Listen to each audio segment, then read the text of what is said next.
আজকে আমি রান্না করব থোড় ভাজা। কলা গাছের থোড় অনেকে অনেক রকমভাবে রান্না করে খায়, কিন্তু আমি ফার্স্ট টাইম থোড় ভাজা রান্না করব।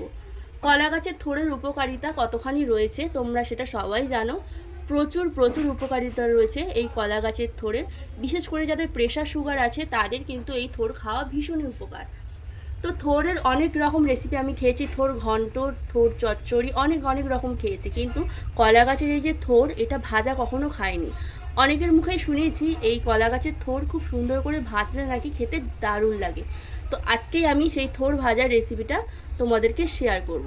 ভিডিওটা স্কিপ না করে তোমরা প্রথম থেকে শেষ পর্যন্ত ভিডিওটা দেখতে থাকো। আমি এই থোড়গুলোকে সরু সরু করে কুচিয়ে নেব। আর এটা কোচানোর সময় আঁশ বিশিষ্ট একটা সুতো ওঠে, তো সেটা আমি ফেলে দেবো, ফেলে দিয়ে ভালো করে এটাকে কুচিয়ে নেব। তো কলা গাছের থোড় এরকমভাবে আমি কাটবো। এই গোল গোল করে কেটে নিচ্ছি, দেখতে পাচ্ছ। এগুলোকে এবার কোচাবো। আর এই যে সুতো বিশিষ্ট আঁশ দেখতে পাচ্ছ, এটা আমি তোমাদেরকে দেখাবো বলে হাতের মধ্যে রেখেছি। এই গুলিয়ে গুলিয়ে নিয়েছি, এগুলো ফেলে দিতে হয়। আর এই গোল গোল করে প্রথমে কেটে নিয়েছি, এরপর এগুলোকে ভালো করে আমি কোচাবো। দেখো, থোড়গুলো ঠিক এরকমভাবে আমি কুচিয়ে নিয়েছি। দেখতে পাচ্ছ এর মধ্যে কোনোটা কিন্তু আঁশ নেই বেশি, যতটুকু আঁশ ছিল আমি ফেলে দিয়েছি। আর এই রকম একদম ঝুরু ঝুরু করে আমি লম্বা লম্বা সরু সরু করে কিন্তু কেটে নিয়েছি। আর ঠিক একই রকমভাবে কিন্তু আমি এদিকে দেখো আলুটাও কেটে নিয়েছি। আলু দিয়ে থোড় হবে, এর মধ্যে চিংড়ি মাছও পড়বে, তা আলুটা কেটে নিয়েছি আমি। এবার চলো রান্নাটা কিভাবে করছি তোমরা দেখতে থাকো। তেল দিয়ে দিচ্ছি কড়াইতে।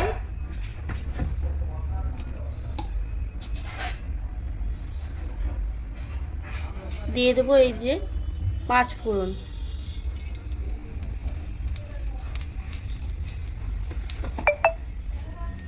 আর এদিকে দেখো চিংড়ি মাছ কিন্তু কেটে রেখেছি, এই যে ভাজার মধ্যে চিংড়ি মাছটা দেব। চিংড়ি মাছ দিয়ে ভাজা হবে। একটা শুকনো লঙ্কা দিয়ে দেবো।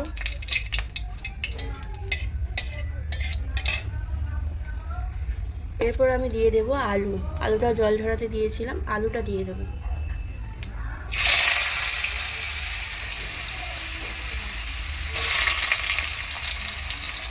আজকে ভাজাটা একটু অন্যরকম করে করব।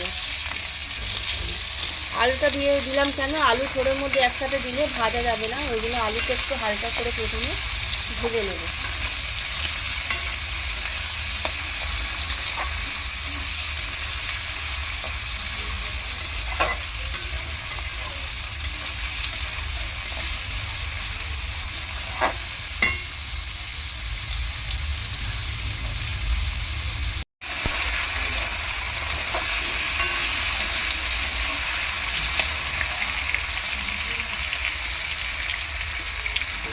এরপর আমি দিয়ে দেবো পেঁয়াজ।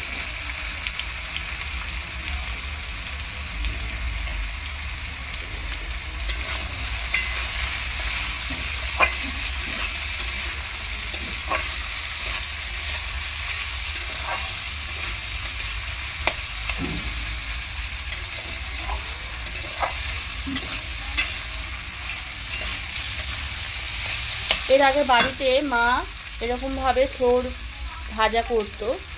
আমি কখনো থোড় ভাজা খাইনি, এই ফার্স্ট টাইম আমি রান্না করছি। আমি আমার মনের মতো করে রান্নাটা করছি, নিজের মতো করে।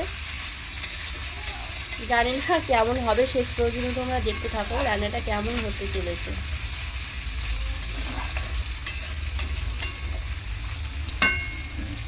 দিয়ে দেবো একটুখানি হলুদ গুঁড়ো, একটু লঙ্কার গুঁড়ো,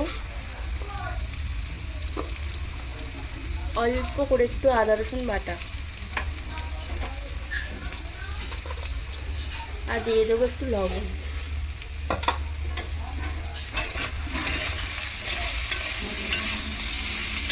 থোড়টা আগে থেকে দেবো না কেন, থোড় দিলে সাথে সাথেই জল উঠবে, সেই জন্য আমি আগে আলু আর মশলাটাকে ভালো করে রেডি করে নেব।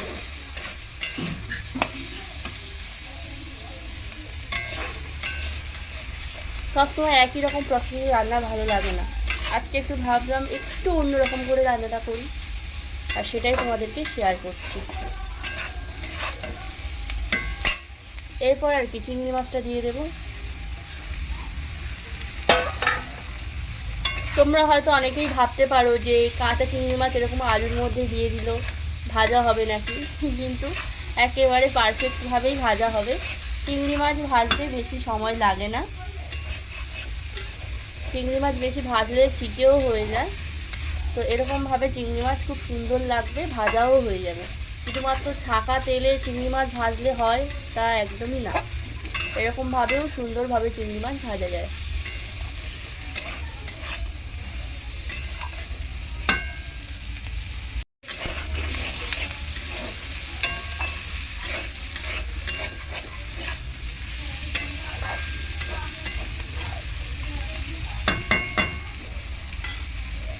তো এখন আমি দিয়ে দেবো থোড়, কুচিয়ে রেখেছিলাম সেগুলো দিলাম।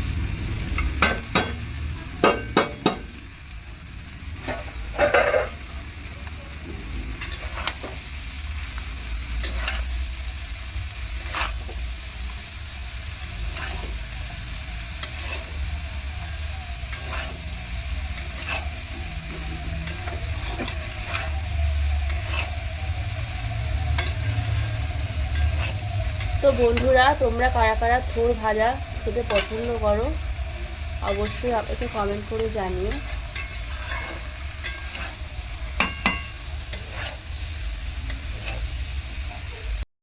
তো এখন একটু আমি ঢাকা দেব।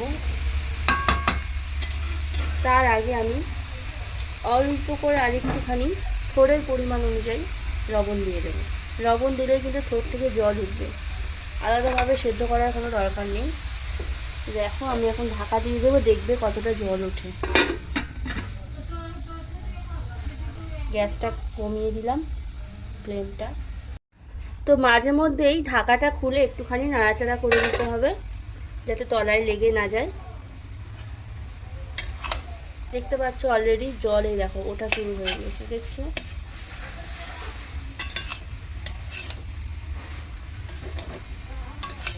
সবে আস্তে আস্তে জল উঠছে।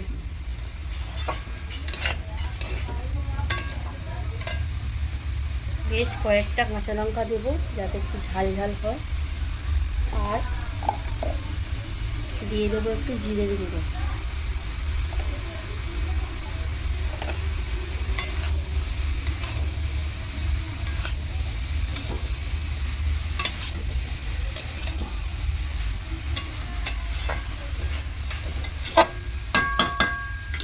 আবারও ঢাকা দিয়ে দেবো।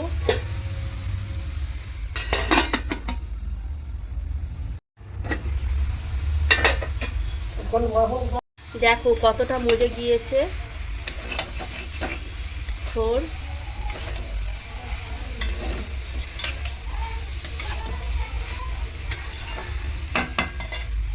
আর উপর থেকে ছড়িয়ে দেবো একটু চিনি। থোড় ভাজা একটু মিষ্টি মিষ্টি না হলে ভালো লাগে না, দেখতে পাচ্ছ। এখনো ভাজা বাকি আছে অলরেডি অনেকটা। কোনো জল দেব না, ঢাকা দিয়ে দিয়ে থোড়টাকে ভেজে নেব।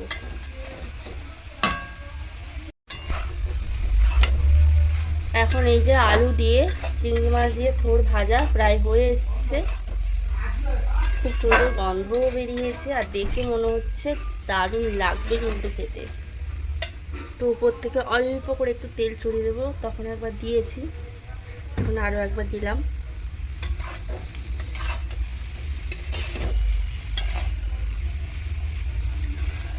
আর প্রিয়াঙ্কা বলে ইউটিউব চ্যানেল থেকে তোমাদের সবাইকে জানাচ্ছি অসংখ্য ধন্যবাদ আমার ভিডিও দেখার জন্য। যারা যারা আমার চ্যানেলটি এখনও পর্যন্ত সাবস্ক্রাইব করোনি, পাশে থাকা বেল আইকনটি প্রেস করে চ্যানেলটি সাবস্ক্রাইব করো, যাতে ভিডিও ছাড়ার সাথে সাথে ভিডিওর সব রকম নোটিফিকেশান তোমরা পেয়ে যেতে পারো। আর অলরেডি তোমরা প্রিয়াঙ্কা বালা ইউটিউব চ্যানেলের সমস্ত ভিডিও দেখে ফেলতে পারো। তো আমি তো আমার মনের মতো করে এই থোড়টাকে ভাজলাম আলু চিংড়ি মাছ দিয়ে। তোমরা কারা কারা এরকম থোড় ভাজা কখন মানে খেয়েছো এরকমভাবে রান্না করে অবশ্যই আমাকে কমেন্ট করো। আর নতুনভাবে যদি এই রেসিপিটা করা যায় সেটাও আমাকে কমেন্টস করে জানিও। এবার নামিয়ে নেব।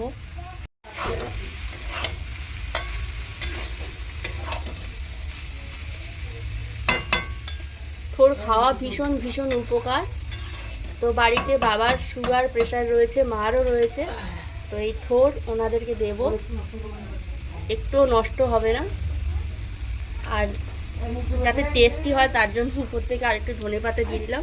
এমনিতেই থোড় আমাদের বাড়ির সবাই খুব পছন্দ করে, আর তারপর এরকম চিংড়ি মাছ দিয়ে ভাজা ভাজা করেছি, সবাই আরও খুব পছন্দ করবে।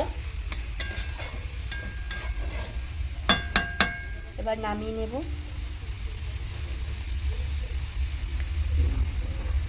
এবার নামিয়ে নেব থোড়টা।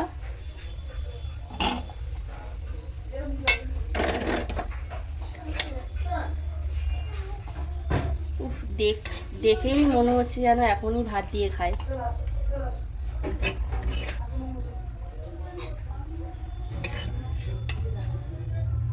চিংড়ি মাছ দিয়ে থোড় ভাজা আমি ফার্স্ট টাইম খাবো। এর আগে চচ্চড়ি বা আরও অন্যরকমভাবে রান্না করেছিলাম।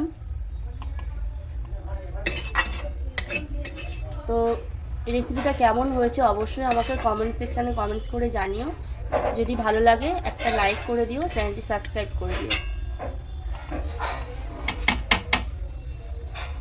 তো দেখো থোড় ভাজাটা কেমন হয়েছে। ফার্স্ট টাইম থোড় ভাজা করলাম, আমার দেখেই তো জিভে জল চলে আসছে, জাস্ট দারুণ লাগছে। আর আমি একটুখানি টেস্ট করে দেখেছিলাম, ভীষণ ভীষণ ভালো লেগেছে। গরম ভাতের সাথে জাস্ট ফাটাফাটি লাগবে। বাবা আর মায়ের তো খুব পছন্দের রেসিপি আজকে করেছি, ওনাদের তো হাসি মুখে ফুটবেই। হ্যাঁ, তো আজকে এই পর্যন্ত। পরের দিন আরও একটা নতুন ভিডিও নিয়ে তোমাদের সাথে হাজির হব। নতুন নতুন ভিডিওর আপডেট পেতে হলে প্রিয়াঙ্কাওয়ালা ইউটিউব চ্যানেল ঝটপট সাবস্ক্রাইব করে নাও। তো আজকে আসি, সবাই ভালো থেকো এবং সুস্থ থেকো। টাটা।